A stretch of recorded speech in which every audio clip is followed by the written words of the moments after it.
Alam mo ba na maraming senior citizen sa ating bansa ang hindi pa rin malinaw kung paano gumagana ang Universal Social Pension at kung ano ang mga bagong pagbabago sa SSS at iba pang benepisyo? Maraming naguguluhan. Marami ang nag-aalala kung sapat ba ang natatanggap nilang suporta mula sa gobyerno para sa kanilang araw-araw na pangangailangan. Kaya sa video na ito, bibigyan natin ng malinaw at tumpak na impormasyon kung paano mo masisigurong makukuha mo ang mga benepisyo na karapatan mo bilang nakatatanda sa ating lipunan.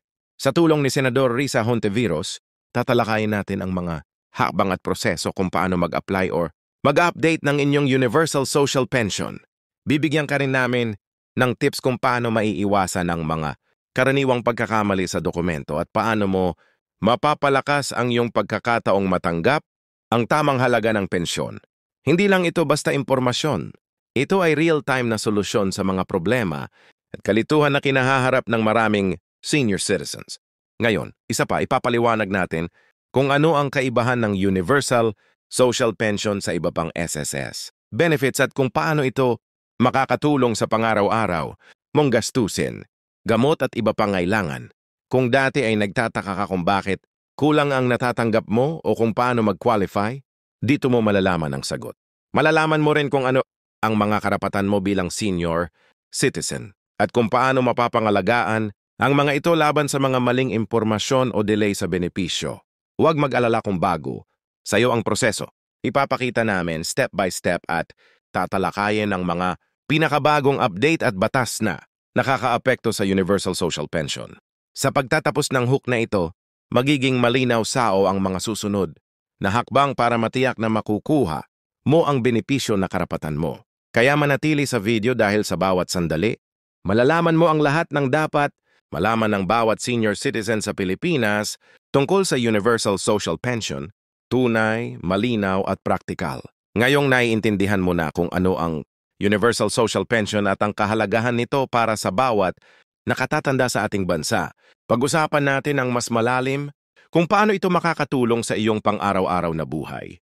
Isa sa pinakamahalagang bagay na dapat tandaan ay ang proseso kung paano ka makaka-apply o makaka-update ng iyong impormasyon upang masiguro na walang magiging problema sa pagtanggap ng pensyon. Maraming senior citizens ang nag-aalangan o natatakot dahil sa iniisip nilang mahirap o komplikado ang proseso. Ngunit sa katotohanan, mas madali kaysa sa iniisip mo. Kailangan mo lamang malaman ang tamang hakbang, ang tamang dokumento at ang tamang opisina na dapat lapitan. Una, mahalagang malaman mo kung anong uri ng dokumento ang kinakailangan. Kadalasan hinihingi ang mga pangunahing identification tulad ng PhilHealth ID, SSS ID o kahit Voters ID bilang patunay na ikaw ay lehitimong nakatatanda at kwalipikado sa benepisyo. Kung wala ka pang mga ito, huwag pang hinaan ng loob dahil may mga alternatibong paraan para mapatunayan ang iyong pagkakakilanlan. Halimbawa, maaring kailanganin mong magpakita ng barangay certification bilang patunay ng iyong tirahan at edad. Ang bawat hakbang na ito ay naglalayong tiyakin na ang benepisyo ay mapupunta sa tamang tao at hindi masasayang o mawawala.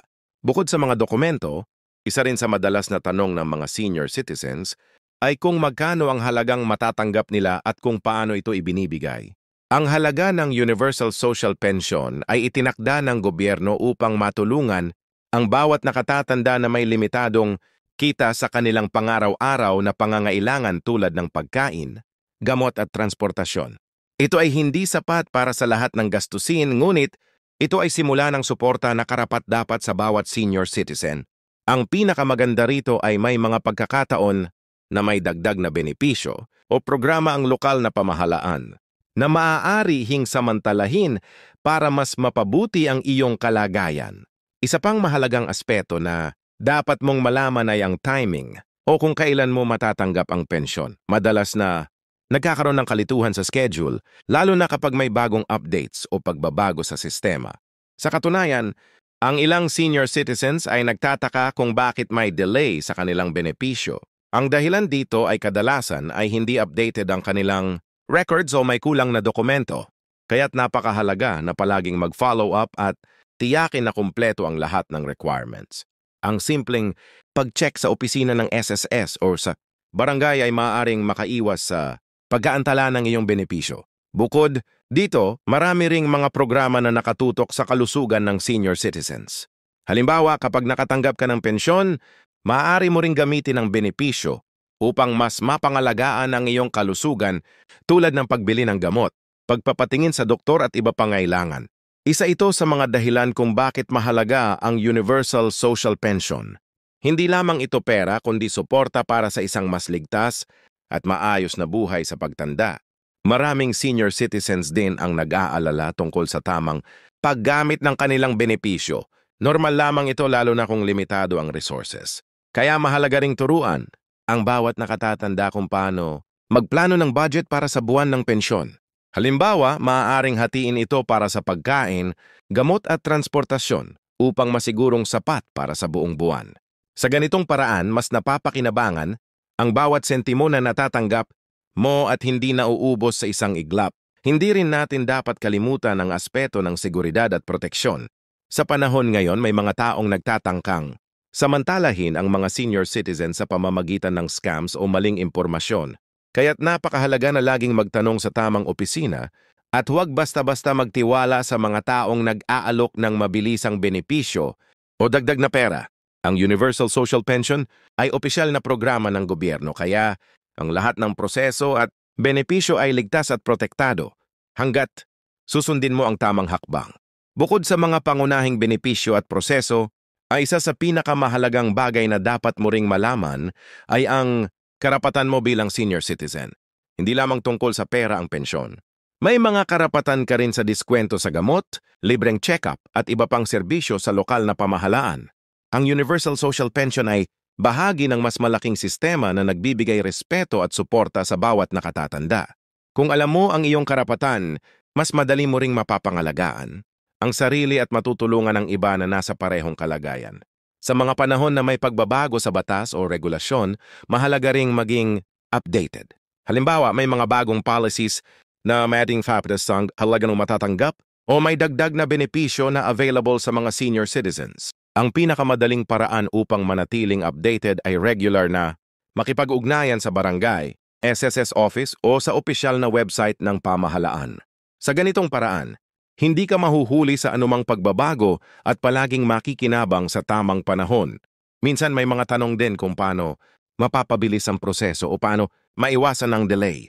Ang sagot dito ay proactive na pakikipag-ugnayan at tamang dokumentasyon. Kung kompleto at tama ang iyong mga requirements, mas mabilis at mas madali mong matatanggap ang benepisyo. Isa ring tip ay makipag-ugnayan sa mga social workers o barangay officials dahil sila ang kadalasang tumutulong sa mga senior citizens na maayos ang kanilang aplikasyon at makuha ang tamang halaga ng pensyon. Bukod sa financial na aspeto, ang Universal Social Pension ay nagdudulot din ng mental at emotional support. Maraming senior citizens ang nakararamdam ng kalungkutan o kawalan ng seguridad sa pagtanda. Ang pagtanggap ng regular na benepisyo mula sa gobyerno ay nagbigay ng sense of assurance na may tumutulong at nagmamalasakit sa kanila. Ito ay hindi lang pera. Ito ay pagkimaulan na mahalaga ka sa lipunan at may karapatan ka sa suporta para sa mas maayos na pamumuhay. Ang bawat sandali ng pagtanggap ng pensyon ay pagkakataon din para pag-usapan sa pamilya at komunidad ang tamang paggamit at pagpaplano.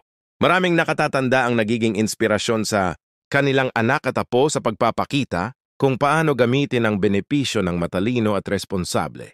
Sa ganitong paraan, ang Universal Social Pension ay hindi lamang nakakatulong sa individual kundi pati na rin sa kanilang pamilya at sa mas malawak na komunidad.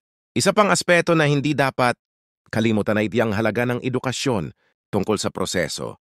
Maraming senior citizens ang nag-aalala dahil hindi nila alam ang buong proseso at ito ay normal. Kaya't napakahalaga ng mga ganitong video o impormasyon na nagbibigay ng malinaw step-by-step na paliwanag. Sa pamamagitan nito, mas nagiging empowered ang bawat senior citizen na ipaglaban ang karapatan nila at masigurong makukuha nila ang benepisyong nararapat sa kanila. Sa kabuuan, ang Universal Social Pension ay higit pa sa pera. Ito ay simbolo ng respeto, suporta at seguridad para sa bawat nakatatanda sa Pilipinas. Sa pamamagitan ng tamang impormasyon, tamang dokumento at tamang gabay, bawat senior citizen ay maaaring masigurong matatanggap ang kanilang benepisyo ng maayos at walang abala. Huwag hayaan ang kawalan ng impormasyon o maling akala na makaapekto sa karapatan mo. Sa video na ito, hindi lamang namin ipapaliwanag ang mga proseso, kundi bibigyan ka rin ng mga practical tips, real-life examples at gabay, upang mas maging madali ang pag-access sa Universal Social Pension. Sa huli, mahalaga na palaging maging proactive, magtanong sa tamang opisina at siguraduhin na kumpleto at tama ang lahat ng dokumento. Sa ganitong paraan, makakasiguro ka na ang benepisyo ay mapupunta sa o at hindi mauubos sa problema o delay. Sa bawat hakbang na iyong gagawin, tandaan na karapatan mo ang pensyon na ito at nararapat lamang na tanggapin mo ito ng maayos at tama